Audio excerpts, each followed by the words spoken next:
Ako ang inyong Lolo Pael at ito ang aking kwento. Ganti ng mabagsik na biyenan. 3 taon na mula nang magdesisyon ng mag-asawang Anjo at Mirna na mag-live-in. Sa mga taon na yon ay hindi naging maayos ang kanilang pagsasama. Dahil sa hirap ng buhay ay madalas na nagtatalo ang mag-asawa dahil sa pera. Pareho naman silang may trabaho, ngunit sadyang hindi lang talaga nila kinakaya ang mga bayarin na nakapasan sa kanilang balikat. Pahinante si Anjo, habang si Mirna naman ay tagabantay ng ukay-ukay sa palengke. Parehong maliit lang ang kanilang sinasahod, ngunit ang problema lang, malakas mangutang ang lalaki. Nasaan na naman ba yung inipit kong 500 dito sa unan?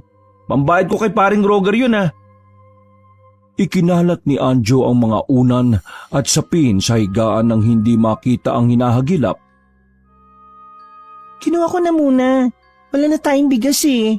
Wala pa tayong kakainin para mamaya. Papalitan ko na lang sa makalawa, total sa sahod na naman ako. Sabi ng babaeng si Mirna na abala sa paghuhugas ng bigas sa kanilang maliit na lababo. Hindi niya ito nagustuhan. Tila umusok ang ilong ng lalaki nang marinig ang mga sinabi ng asawa. Agad na nagsarado ang kanyang kamao. Abay, tanga ka ba talaga? Narinig mo naman 'di ba nakausap ko si paring Roger? Sinabi ko na ngayon ako magbabayad eh. Bakit mo ba ginalaw? Tinulak ni Anjo si Mirna dahilan para matapon ng hinugasang bigas. Napaayos ng buhok ang babae at matalim ang tingin na bumuwelta kay Anjo. Ano gusto mo? Hayaan ko na lang na magutong tayong dalawa ngayong gabi? Palaban na sagot ni Mirna. Hinawakan ni Anjo ang kwelyo ng polo shirt ng babae at idinikit sa gilid ng lababo. Huwag kang makikialam sa pera ko ha. Kapag sinabi kong ibabayad ko yun, ibabayad ko yun. Huwag kang paepal ha. Kung gusto mong kumain, gastusin mo yung pera mo. Wala akong pakialam kung may pera ka o wala. Di ba gusto mo naman itong ganitong buhay? Ikaw naman kasi, gusto tayong bigyan ng malaking pera ng mga magulang mo sa probinsya. Ayaw mo. Masyado ka ma-pride. Kaya itong buhay natin ngayon, Mirna. Naririnig mo ba ang sarili mo, Anjo? Kasal na tayo, tapos gusto mo pa rin umasa sa mga magulang ko? Ayos ka lang ba? O baka naalog na yung utak mo? Alam mo, sa lahat ng kapatid mo, ikaw lang ang ganyan eh. Ikaw lang ang walang pagsisikap at nasanay na sa tulong ng iba. Isang malakas na sampal ang natanggap ni Mirna mula kay Anjo. Sa lakas ng sampal ay umuga pa ang bagang ng babae. Pansamantala ring nabingi si Mirna at umikot ang paningin. Sabi ko sa'yo, huwag mong pinapainit ang ulo ko. Hindi na nakontento ang lalaki at hinawakan niya sa buhok si Mirna. Nginudngud ni Anjo ang babae sa lababo. Huwag kang magsasalita na parang ang dami mong nagawa para sa atin ha. Nagkatrabaho ka lang, akala mo kung sino ka na. Lit-lit naman na sahod mong punyeta ka. Ano ha? Masakit ba? Sinuntok naman ni Anjo si Mirna sa tagiliran. Dahilan para tuluyang mapaupo na lamang ang babae. Namimilipit ito sa sakit. Saka lamang yon tinigilan ng lalaki nang mapansing hindi na ito makatayo. Mirna, nasabi ko sa iyo ha, huwag mo kong pangungunahan sa lahat ng desisyon ko. Babae ka lang, ako ang lalaki sa pamamahay na ito, kaya ako masusunod dito. Maliwanag? Tumangon na lamang si Mirna bilang tugon dahil nahihirapan na siyang makapagsalita. Lumabas na lamang ng bahay si Anjo noong mga sandaling yon. Malalim ang hiningang pinapakawalan niya dahil sa sobrang galit. Pinuntahan na lamang niya ang kumpareng si Roger. Naabutan niya ang lalaki na naglilinis ng pinapasada nitong jeep. Agad naman yung lumapit sa kanya. Pare, pagbabayad ka na? Tanong ni Roger. Umiling si Anjo at sumandal sa gilid ng sasakyan. Hindi pa nga pre, buwisit kasi tong si Mirna eh. Ginastos yung inipit kong pera sa unan. Napatingin si Roger sa kanyang kamay na may bahid ng kaunting dugo. Oh, sinaktan mo na naman si Mirna ano? Tanong ni Roger. Gago kasi, Ang hilig niyang mangialam, nakakapikon. Pare, kalmahan mo lang. Sa ginawa mong yan, baka makulong ka pa. Paano kung mapatay mo yung asawa mo? Nababahalang tanong ni Rogar. Di mas maganda nga yun, pre. Para wala nang pabigat sa buhay ko. Pambira ka, pare, oh. Kung ayaw mo na sa tao, di makipag-iwalay ka na. Lalagay mo pa sa alanganin ng sarili mo eh. Suwestyon ng lalaki. Anong makipag-iwalay? Ipaparamdam ko sa kanyang impyerno. Ginusto niya to eh. Ayaw ko pa kasi magpakasal, masyado lang mapilit niyang gaga. Kala mo naman tatakbuhan nung nabuntis ko. Nilaglag naman yung bata. Nakakagago eh. Matigas sa mga nakasaradong kamao ni Anjo. Kapag naiisip niya ang bagay na yon, ay hindi niya maiwasang hindi magalit. Mayroon na sana silang anak sa unang taon pa lang ng kanilang pagsasama. Ang kaso nga lang, masyadong mahina ang kapit ng bata kung kaya't nawala ito. Wala namang kasalanan si Mirna sa mga nangyari. Masyado lang talagang tamad si Anjo noong mga panahong yon. Walang trabaho at si Mirna lamang ang gumagawa ng lahat ng gawaing bahay. Pre naman, asawa mo pa rin yon. Babae pa rin yon. Naiintindihan ko yung pinagmumula ng galit mo sa kanya. Pero hindi mo kailangan maging demonyo ng kanyan. Saad pa ni Rogar. Kalaunan ay medyo kumalma na rin si Anjo dahil sa mga pangaral sa kanya ng kaibigan. Ganun pa man, para kay Anjo kahit kailan ay hindi mawawala ang galit niya para sa asawa.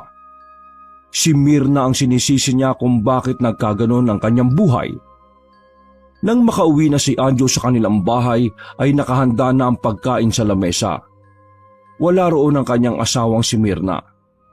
Pagsilip niya sa kanilang kwarto ay wala rin doon. Hindi na lamang niya yun inintindi. Wala siyang pakialam kung saan man yung pumunta. Lumipas ang 1 buwan, mas lalong naging mahirap para sa dalawa ang kanilang pamumuhay. Natunto na kasi si Anjo ng iba pa niyang pinagkakautangan na matagal na niyang tinataguan. Ikaw, Anjo, kapag hindi mo ako binayaran bukas ng gabi, mapapatay na talaga kita. Kilala mo ako. Mas mahaba pa ang pasensya ko kaysa dyan sa manoy mo. Pero kapag ako napuno, kayang-kaya kong pumatay ng tao. Alam mo naman siguro na naglabas-masok na ako sa kulungan, di ba? Sabi ni Mang Elmer sa kanya. Isa sa mga taong halos 2 taon na niyang inutangan, ngunit sa halip na bayaran, tinakbuhan niya pa yon. Mang Elmer, magbabayad naman ako eh. Pangako, basta wag lang yung patay-patay na yan. Ano ba yan? Parang maamong tuta si Anjo sa mga sinabi niyang yon. Nawala ang angas niya na laging ginagamit niya kay Mirna. Siguraduhin mo lang ha, kasi hindi talaga ako magdadalawang isip na patayin ka. Anjo, tandaan mo yan. Sabi ng lalaki at naglakad na rin ito paalis. Napaupo na lamang si Anjo sa tapat ng lamesa at tila ba sumasakit ang kanyang ulo. Isip siya ng isip kung papaano makakabayad. Tahimik lang naman si Mirna sa lababo habang naguhugas ng pinggan. Dahil sa napapadalas na ang pananakit ni Anjo sa kanya, ay naging mas tahimik na ito. Magsasalita lamang kapag kakausapin. Mirna, kuha mo naman ako ng ulam kina Teresa oh. Sabi mo, babayaran ko sa susunod na linggo sa sahod ko. Sabi ni Anjo sa asawa. Agad na sumunod ang babae. Nagtataka ang lalaki kung bakit hindi yun nagbubunganga o kumontra man lang sa kanya. Sumapit ang gabi. Hindi na naman mapakali si Anjo. Kinakabahan siya para sa kanyang kinabukasan. Mabubuang na ang lalaki kakaisip kung saan kukuha ng 20,000. Hindi rin naman siya makautang kay Rogar dahil malaki-laki pa rin ang utang niya sa kaibigan. Pumasok nga rin sa isipan niya na gumawa na lamang na masama. Pero takot din naman siyang makulong. Ay, punyetang buhay to oh. Kakainis. Sabi na lamang niya. Gulong-gulo na ang isip niya. Pero nang mapatingin siya sa natutulog na si Myrna, bigla na lamang may lumitaw na ideya sa kanyang isip. Nabuhayan siya ng dugo. Si Myrna ang nakikita niyang makakaresolba ng malaking problema niya. Sa parehong gabi din na yon, kinontak ni Anjo si Mang Elmer gamit ang maruming telepono sa tindahan. Hello, Mang Elmer. May alam na akong paraan para makabayad ako sa'yo. Pero sana tanggapin mo. Nakangiting ng offer si Anjo sa lalaking nasa kabilang linya. Walang pagdadalawang isip niyang sinabi yon. Wala kahit na anong konsensya ang tumatakbo sa kanyang isipan. Nagkasundo ang dalawa at nakakalokong ngiti ang sumilay sa mukha ng lalaking si Anjo. Sa desisyon na yon ay napatunayan niya sa kanyang sarili na matagal na siyang walang pagmamahal sa babaeng pinakasalan. Bumalik sa bahay si Anjo. Tulog pa rin si Myrna ng mga sandaling yon. Ilang oras ang nakalipas. Natanaw na niyang paparating si Mang Elmer kasama pa ang iba nitong mga tauhan. Naligo na ba yan? Pabulong na tanong ni Mang Elmer kay Anjo. Naligo naman na yan. Bahala ka na ha. Basta yung kasunduan natin ha. Kapag tapos nito, tapos na rin yung utang ko sa'yo. Sagot naman ni Anjo. Ngumisi si Mang Elmer sa kanya. Demonyo ka rin pala, no? Paano mo nasikmura ito? Pero wala na akong pakialam doon. Titikman ko na lang yung sinasabi mong sarap ng asawa mo. Sabi ni Mang Elmer at tinapik pa nito si Anjo sa balikat. Pagpasok ni Mang Elmer sa kanilang bahay ay naabutan nitong gising ang babae. Tila ba alam na nito ang mangyayari. Nakaupo lang ito sa higaan at hindi man lang gumagalaw. Nakatingin si Myrna kay Anjo at noong mga sandaling yon, ang tumutulong luha ng babae ang tila nagpaalala kay Anjo sa mga araw na sila ay masaya pa. Tumalikod na lamang si Anjo para hindi makita ang kanyang asawa. Mga ilang sandali lang naririnig na lamang ni Anjo ang pag-ugoy ng kanilang papag. Walang maririnig na kahit na ano mula sa kanyang asawa. Para itong ribulto na walang reaksyon at tanging luha lamang ang nagsasabi ng kanyang nararamdaman. Habang binabayo si Myrna ng demonyong nasa ibabaw niya, ay nakuha pang manigarilyo ni Anjo sa labas. Matapos ang halos isang oras na pagpaparanas ng impyerno kay Myrna, natapos na rin ang lalaking si Elmer sa kasarapan. Sobrang lapad ng ngiti ni Mang Elmer na parang binanat pa ang mukha. Ayos na. Gusto mo pa bang umutang, Anjo? Ayos lang sa akin. May pambayad ka pa naman eh. Nagtawanan ng mga bata-bata ni Mang Elmer. Agad na umalis sa mga yon na parang wala lang nangyari. Pagpasok ni Anjo sa loob ng kanilang bahay ay naabutan niyang nakahiga pa rin si Myrna sa papag. Wala pa rin itong suot na kahit na ano. Nabayaran mo na ba ang lahat ng utang mo sa kanya? Biglang tanong ng babae na siyang kinabigla ni Anjo. Ha? Wala na akong utang sa kanya. Bayad na lahat. Dahan-dahan bumangon ng babaeng si Myrna. Tawagin mo si Rogar. Papuntay mo siya rito. Babayaran na rin natin ang utang mo sa kanya at sa iba pang mga pinagkakautangan mo. Tawagan mo silang lahat. Papilahin mo lang sa akin. Handa akong magpawasak para lang gumaan ang pakiramdam mo. Para makatulog ka na ng maayos sa gabi kapag nabayaran mo na ang lahat ng utang mo. Mababa lang ang tinig ng babae. Maiyak-iyak. Nakatingin at nakatulala lamang ito sa baba habang tumutulo pa rin ang luha.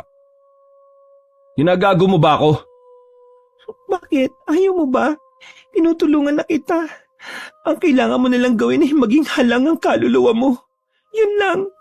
Pagkatapos, pwede ka na ulit mangutang sa iba. Nandito naman ako para magbayad. Sa sinabing yun ni Myrna ay nakaramdam na naman ng pang-iinsulto si Anjo. Naramdaman yun ni Myrna. Sa kaloob-looban ng babae, natutuwa siya dahil ang dali-daling inisin ni Anjo dahil sa sobrang babaw mag-isip ng lalaki. Tigil mo nga ako, Mirna. Gusto ko nang magpahinga. Anjo, sige na. Tawagin mo silang lahat. Babayaran ko na ang mga utang mo. Babayaran ng katawan ko. Magpapalaway ako sa iba para sa iyo. Para sa lalaking minamahal ko na wala namang kwenta at walang ginawa kundi ang saktan ako. Bigla na lang tumumba si Mirna nang magdilim ang paningin ni Anjo. Hindi na niya natapos ang sinasabi sapagkat sinuntok ng lalaki ang kanang sintido ni Mirna. Kapal ng mukha mo para insultuin ako ah. Kung hindi naman dahil sa pagmamadali mong magpakasal tayo di hindi tayo aabot sa ganito. Tuluyan ang nagdilim ang paningin ng lalaki. Sinaktan niya ulit ang kawawang babae. Walang ibang naririnig si Anjo nung mga sandaling yon kundi ang sinasabi ng kanyang kalooban na saktan si Mirna. Natauhan lang si Anjo nang mapansin niyang hindi na gumagalaw ang babae. Duguan ang mukha ni Mirna. Nang pulsahan niya ang babae ay wala na siyang nararamdaman. Mabilis na dumaloy ang kaba sa kanyang sistema. Mirna! Mirna! Mahinang tawag niya sa pangamba na baka may makarinig at makakita sa kanyang ginawa. Napaupo at napasiksik na lamang si Anjo sa gilid ng papag.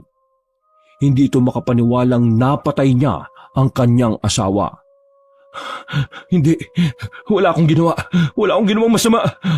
Walang dapat makaalam nito. Anong gagawin ko? Alam ko na. Oo, tama. Ganun nga. Si Mang Elmer, siya ang may kasalanan ng lahat. Siya ang ituturo ko. Parang mababaliw na sabi ni Anjo.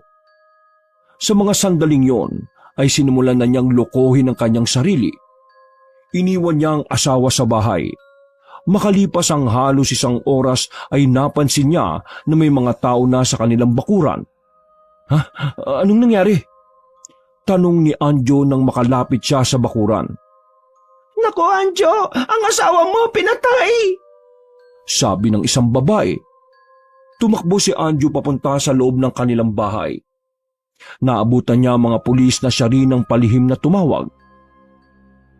Niyakap niya ang babae at kunwaring humagulgol. Napaniwala niya ang mga tao at mga pulis na wala siyang kinalaman sa nangyari. Ang tanging pinagbibintangan lamang ay ang lalaking si Elmer. May mga nakakita rin kasi sa lalaki na nagpunta nga ito sa bahay ni na Anjo. Dahilan para ito ang madiin. Nasa trabaho po ako. Hindi ko po inaasahan na ganito ang dadatnang ko. Hindi ko inaasahan na siya ang babalikan ng pinagkakautangan ko. Mangiyak-ngiyak na salaysay ni Anjo habang nakatago ang kanang kamay na ilang beses nitong hinuhugasan. Dinala ang bangkay ng babae matapos maimbestigahan. Pagkatapos, nagsimula na ring maging wanted ang lalaking si Elmer, habang si Anjo ay nanatiling inosente noong mga sandaling yon. Makalipas ang isang linggo, nailibing na rin ng babaeng si Mirna. Dumalo sa burol ang ina ng babae na si Nelma. Ang ginang na nasa edad 50 hanggang 60 na. Sa buong oras ng paglilibing ay nakatingin lamang ang ginang kay Anjo. Marahil napapansin na matanda na tila walang lungkot sa mukha ni Anjo. Sa halip, kakaibang kaba ang nararamdaman ni Nelma kay Anjo. Bagay na nagpapaisip sa ginang. Nang palabas na sana sila sa sementeryo ay kinausap si Anjo ng kanyang biyenan. Sandali! Napalingon si Anjo sa likuran at nakita niya si Nelma na kaswal na nakatayo. Marami ka bang gagawin ngayon? Tanong ni Nelma. May biyahe kami ng katrabaho ko. Pasensya na ha. Walang ganang sagot ni Anjo. Lumapit ng bahagya ang ginang at pinagmasdan siya mula ulo hanggang paa. Sa kalagitnaan ng pagluluksa, magagawa mo kaagad magtrabaho at parang hindi ka man lang naglalaan ng oras para pagluksaan ng pagkawala ng iyong asawa. Napatingin ng matalim si Anjo sa ginang. Noon pa man, ayaw na ni Anjo kay Nelma. Kaya lang naman niya yun pinakikisamahan noon dahil sa inaasahan niyang pera na ibibigay nito sa kanila ni Myrna. Ano bang gusto niyong sabihin? Bilisan niyo na lang. Nagulat na lamang si Anjo nang biglang bumunot ng buhok sa kanyang ulo si Nelma. Nagsalubong ang kilay niya. Kung hindi lamang niya yung biyenan ay baka nasampal niya na ito. Ano bang problema mo, matanda ka? Sakit nun ha? Inis na si Anjo noong mga sandaling yon. Kapag nalaman kong may kinalaman ka sa pagkamatay ng anak ko, asahan mo, ipaparanas ko sa iyo ang impyerno kahit na si Satanas ay hindi gugustuhing maranasan. Pagbabanta na lamang ng ginang. Hindi nakapagsalita si Anjo. Pinagmasdan na lamang niya ang papalayong biyanan. Aminin man niya o hindi, nababahala siya sa maaaring gawin ni Nelma. Kahit kasi biyanan niya ang ginang, wala siyang kalam-alam kung ano nga ba itong klase ng tao. Mabilis na dumaan ang mga araw. 2 buwan na ang nakalipas. Wala na siyang balita sa kanyang biyanan. Tinuon na lamang niya ang atensyon sa pagtatrabaho. Sa maikling panahon, masasabi ni Anjo na nakarecover na siya sa pagkawala ng asawa. Habang abala sa pagkakarga ng mga gamit sa container van, ay tumawag sa kanya ang kaibigang si Rogar. Hello, Anjo. Nakita ko kanina yung biyena mo sa istasyon ng pulis. Narinig ko na nahuli na nila si Elmer. Kaso pare, malas. Natakasan sila. Ang tatanga kasi ng mga humuli sa kanya nakakainis. Pagbabalita ni Rogar. Hindi nakapagsalita si Anjo. Kinabahan siya lalo. Batid niya na kapag nahuli ng tuluyan ng lalaking si Elmer, malaki ang posibilidad na ikanta siya ng lalaki. Pinatay na lamang ni Anjo ang tawag. Wala na sa focus si Anjo sa katinuan habang nasa trabaho. Tulala siya sa biyahe at lumulutang ang isip niya. Pagka-uwi niya sa kanilang bahay, ay nilunod niya ang sarili sa alak. Maaga siyang nakatulog nung gabing yun. Nagising na lamang siya nang makarinig ng malalakas na kalabog sa kanyang pinto. Pagbukas niya ng pinto, bumungad sa kanya ang lalaking si Elmer. Agad siya nitong tinutukan ng baril. Ano, Anjo? Ako pa ang binaligtad mo. Di ba ikaw ang pumatay sa asawa mo? Nilawayan ko lang si Myrna at hindi ko siya... Naubo ang lalaki at nagluwa ito ng ipis na buhay. Napahawak sa leeg si Elmer at napaupo sa gilid. Anong nangyayari sa'yo? Tanong ni Anjo. Walang maisagot ang lalaki at patuloy lamang ito sa pagsuka. Lalong kinilabutan si Anjo nang makita na bukod sa ipis, mayroon ding lumalabas na uod mula sa loob ng katawan ni Elmer. Hinubad nito ang suot at nakita naman ni Anjo ang butas-butas na katawan ni Elmer na siyang nilalabasan ng mga uod. Nasuka si Anjo dahil sa sobrang pagkadiri. Habang ang lalaki namang si Elmer ay hirap na makahinga dahil sa walang humpay na paglabas ng ipis sa kanyang bibig. Mang Elmer, mamamatay ka na! Natatakot ngunit nagawa pa rin ni Anjo na tumawa noong mga sandaling yon. Anjo, ang biyanan mo!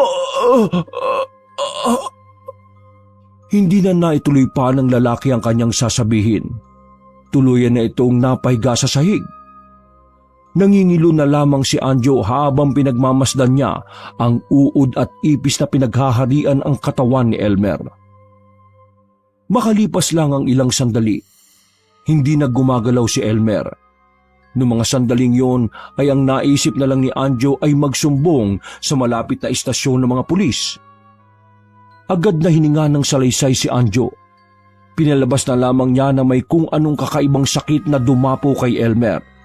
Pero ang totoo, hindi niya talaga alam kung ano ang dahilan kung bakit pineste ng insekto si Elmer. Wala na si Elmer. Nakuha na ng asawa mo ang hustisya, pare. Dapat maging masaya ka. Wika ni Rogar habang pinagmamasdan nila ang bangkay ni Elmer na ipinasok sa sasakyan. Hindi nakapagsalita si Anjo sa sinabing yon ng kaibigan. Alam niya sa sarili na makakamit lang ni Mirna ang hustisya kung siya na ang mawawala. Tinuon na lamang ni Anjo ang atensyon sa pagtatrabaho. Sa mga sumunod na araw ay naging kampante siya na hindi na lalabas ang katotohanan dahil wala na si Elmer. Lunes ng hapon, pumunta siya sa bahay ni Rogar. Napagkasundan kasi nila noon na mag-inom. Para kasi kay Anjo ay karapat dapat naman siyang makapag-relax matapos ang mga nakaka-stress na araw. Mukhang maraming pera ang tropa ko ngayon Pabirong wika ni Rogar. Ganun talaga kapag nakapagbayad na ako ng utang sa'yo, nanlilibre na. Natatawa na lamang na sagot ni Anjo. Yabang siya. Kukunin ko na lang yung pupulutanin natin. Yung mga alak natin ilapag mo na dyan sa lamesa. Baka matira pa ng iba yan. Sabi naman ni Rogar. Natawa na lamang si Anjo. Masayang nagsimula ang inuman ng dalawa. Tawanan at kwentuhan lamang ang kanilang ginawa. Huling bote na lamang ang kanilang uubusin nang maramdaman ni Anjo ang kakaibang bagay sa kanyang bibig. Nang iluwa niya yun ay nagulat siya nang makita ang patay na ipis. Putya! Napatayo si Anjo at nanlaki ang mga mata. Mas lalo pa siyang kinilabutan nang maramdaman niya na may gumagapang sa loob ng kanyang damit. Bigla rin siyang nakaramdam ng kirot sa bandang tagiliran niya. Hinubad niya ang kanyang damit. Maging si Rogar ay naguguluhan din sa nangyayari. Pre, ano bang nasa tagiliran mo? Parang may bukol at butas, pre. Sabi ni Rogar at dumistansya ng kaunti kay Anjo. Hindi ko alam, pare. Parang may gumagalaw sa loob ng tagiliran ko Natatarantang sagot ni Anjo. Mas tumindi ang kirot na kanyang nararamdaman. Sa sobrang sakit ay parang nawala agad ang tama ng alak sa katawan. Muli siyang nakaupo sa gilid. Namimilipit siya sa sakit. Nang muli nilang tingnan ang bukol sa kanyang tagiliran, ay may nakita silang maliliit na ipis na lumalabas. Pre, di ba ganyan rin yung nangyari kay Mang Elmer? Hindi kaya... Napalingon ng dalawa sa tatay ni Rogar na lumapit sa kanila nang mapansin ang nangyayari. Nako po, sinasabi ko na nga sa iyo, Rogar. Yung nakaraan na nangyari sa lalaki, barang yun. Ganyan din ang nangyayari sa kaibigan mo ngayon, Sabi ng ama ni Rogar na si Mang Imo. Barang? Sino naman ang babarang kay Anjo wala namang kaawayan? Sabi ni Rogar sa ama. Para makasiguro, bakit hindi na lang siya magpatingin sa albularyo? Diyos ko, Rogar, kapag hindi maagapan yan, baka mamatay rin ang kaibigan mo. Sabi pa ni Mang Imo. Hindi malaman ni Anjo kung ano ang kanyang gagawin. Biglang pumasok sa isipan niya ang kanyang biyena na si Nelma. Yun lamang ang naiisip niya na maaaring bumarang sa kanya. Mang Imo, may kilala ba kayong albularyo? Pautal-utal na wika ni Anjo. Nakahawak pa rin ito sa kanyang tagiliran. May meron. Pero gabi na ngayon. Bukas ko na mapupuntahan yon. Diyos ko, dapat maagapan yan. Bago ka ako mamatay ka. Sayang ka. Nag-aalalang wika ng manong. Muling kumirot ang bukol sa tagiliran ni Anjo. Sa sobrang sakit ay hindi na niya kinaya pang umupo. Natumba siya sa upuan at napabuluktot na lang sa lapag. Binuhat ng mag-ama si Anjo papasok sa kanilang bahay at inihiga muna nila ang lalaki sa katre at sinimula ni Mang Ino na suriin ang katawan ni Anjo. Rogar, kumuha ka muna ng maligamgam na tubig. Lagyan mo ng suka. Baka sakaling mawala ng kaunti ang kirot. Sabi ni Mang Imo at agad din naman itong sinunod ni Rogar. Pinunasan ng basang bimpo na ang katawan ni Anjo. Naging epektibo naman ito dahil kahit papaano ay guminhawa ang pakiramdam ni Anjo. Kaso nga lang nadagdagan ang bukol ni Anjo. Nagkaroon na rin siya sa bandang balikat. Nangingitim ang bukol na yon at kasing laki ng dalandan na kapag nasasagi ay masakit. Nakatulog si Anjo. 6:00 na ng umaga nang siya ay magising.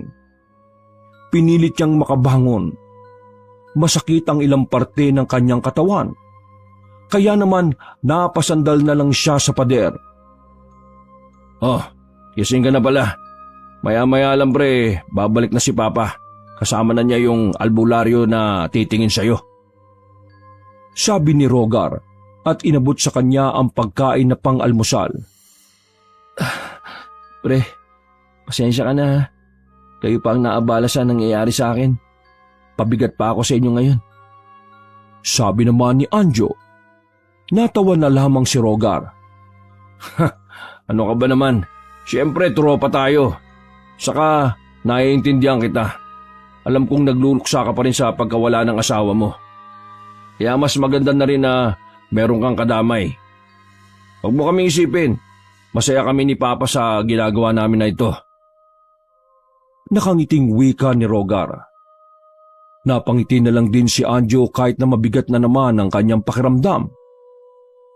Pre, inala ko biyanan ko ang bumarang sa akin eh. Napalingon si Rogar kay Anjo habang siya ay nagtitimpla ng kape. Bakit mo naman yan nasabi? Hindi ba naging maganda ang pakikitungo niya sa'yo? Tanong ni Rogar at inabot sa kanya ang kape. Pinaghihinalaan niya kung may kinalaman sa nangyari kay Mirna eh. Kita mo yung nangyari kay Elmer, namatay? Biyenan ko may gawa nun. Hindi ako pwede magkamali. Saad ni Anjo. Anjo, wala ka ba talagang ginawa kay Mirna? Kasi kung talagang biyenan mo ang bumarang sa'yo, siguradong may mabigat na dahilan. Rogar, wala akong ginawa kay Mirna. Eh kung wala, bakit kanya babarangin? At saka, mambabarang ba talaga ang biyenan mo? Hindi mo ba siya kilala? Sunod-sunod na tanong ng kaibigan. Hindi ko ganong kilala biyenan ko eh. Wala akong pakialam sa kanya. Malay ko ba kung talagang mambabarang siya? Sagot na lamang ni Anjo. Napailing na lang si Rogar dahil doon. Pagkatapos kumain ay nakaramdam ng antok si Anjo. Minabuti niyang matulog na lang muna. Habang nasa kasarapan ng tulog, nagtaka siya dahil nakita niya ang kanyang biyenan sa loob ng bahay nila Rogar. Nakaupo ang ginang na si Nelma sa katre. Nasa kanyang paanan. Dali-dali siyang napabangon. Nakaramdam ng takot si Anjo dahil sa kakaibang ngiti ng kanyang biyenan. Bakit ka nandito? Tanong ni Anjo na nanlalaki pa ang mga mata. Gusto ko makita kung paano ka mahirapan. Sabi ng ginang. Ikaw bang bumarang kay Elmer? Sabi ni Anjo. Oo, ako nga. At ako rin ang bumabarang sa'yo. Umiiling-iling na dumistansya si Anjo. Lalabas sana siya ng bahay nang biglang magsarado ang pinto. Pagbabayaran mo ang ginawa mong pagbenta ng katawan ng anak ko at ng walang awa mong pagpatay sa kanya. Mararanasan mo ang impyerno. Nanlisik ang mga mata ng ginang noong mga sandaling yon. Samantalang naninikip naman ang dibdib ni Anjo. Dahan-dahan nang lumapit sa kanya ang ginang. Nang hawakan siya nito, ay saka lamang siya nagising. Habol ang hininga ng lalaki nang makita niya ang mukha ng albularyo na nasa harapan niya. Nasa gilid din niya si Rogar at Mang Imo. Nakita mo ba ang bumarang sa iyo sa panaginip mo? Tanong ng albularyo. Nakita ko siya. Nakita ko biyenan ko. Binabarang niya ako. Gusto niya akong patayin. Nagkatinginan ng albularyo at si Mang Imo. Mga ilang sandali pa, bigla namang kumirot ang bukol sa katawan niya. Nung mga oras pala na yon, ay mas dumami na ang bukol nito. Lahat ng yon ay may gumagalaw sa loob na siyang nagdudulot ng matinding kirot. Agad na kumilos ang albularyo. Marami itong inilagay na kung ano-anong gamot, ngunit hindi yun tumatalab. Kahit na anong gawin ng albularyo ay nanatili pa rin ang kirot. Naihi at nadumina sa salawal si Anjo. Napatakip na lamang ng ilong si Rogar at Mang Imo. Awang-awa sila sa kalagayan ni Anjo. Hirap na ito. Ngunit ang mga maliliit na ipis ay sigilang sa paglabas mula sa kanyang mga bukol. Hindi ko na kaya, pare. Nararamdaman ko gumagalaw sila sa loob ng katawan ko. Patayin niyo na lang kaya ako. Sabi ni Anjo. Lumabang ka, iho. Hindi ka mamamatay sa barang na ito. Wika ng albularyo na siyang ipinagtaka ni Mang Imo at Rogar. Paano niyo po nasabi na hindi niya ikamamatay ito? Sigurado po ba kayo? Hirap na nga yung kaibigan ko. Oh. Sabi ni Rogar. Nararamdaman ko na ang bumabarang sa kanya ay walang balak na patayin siya. Ang gusto lamang ng mambabarang ay pahirapan siya at maramdaman niya ang walang hanggang kirot at sakit. Ano naman ang pwede natin gawin sa kanya, pare? Tanong naman ni Mang Imo. Ang kailangan lang niyang gawin ay sanayin niya ang katawan niya sa sakit para mamanhid. Hanggat hindi natin nakakausap ang mambabarang, hindi yan matitigil. Tandaan niyo, malakas ang mambabarang na ito. Hindi siya basta-basta. Kaya ang tanging paraan lang para matigil ang kanyang paghirap ay pakiusapan ng mambabarang. Yun ay kung makikinig ito sa kanya. Dagdag pa ng albularyo. Napailamos na lamang sa mukha si Rogar sa sobrang tensyonado. Pakiusap, patayin niyo na lang ako. Nangihinang sabi ni Anjo. Hindi namin pwedeng sundin ang gusto mo. Dahil kapag ginawa namin yun magagalit sa amin ang mambabarang at kami ang babalikan niya. Tiisin mo ang sakit. Gagawa ko ng paraan para makausap ang bumabarang sa iyo. Sabihin mo lang sa akin kung saan siya nakatira at ako na ang bahala. Sabi ng albularyo. Nang tanghali ding yun ay sinabi ni Anjo ang eksaktong tirahan ng kanyang biyenan. Umalis din kaagad ang albularyo para personal na kausapin si Nelma. Maghapong naghintay si Anjo sa pagbabalik ng albularyo. Ngunit mag-aalas 6 na ng gabi ay wala pa rin yun. Hirap na si Anjo sa nangyayari. Para siyang nasa impyerno sa sobrang sakit. Malilikot ang mga ipis sa bukol niya. Habang may mangilan-ngilan naman na uod na lumalabas naman sa kanyang ari. At ang masaklap ay unti-unti na rin siyang nabubulag. Dahil yon sa ilang maliliit na uod na sumisiksik sa gilid ng kanyang mga mata. Lumalabo na ang paningin ni Anjo. Maayos na naman ang kanyang paghinga ngunit napapraning na siya sa kanyang paligid. Gusto na niyang kumuha na lamang ng kutsilyo at saksakin ng sarili. Pero sa mga sandaling yon ay hindi na niya kaya pang tumayo.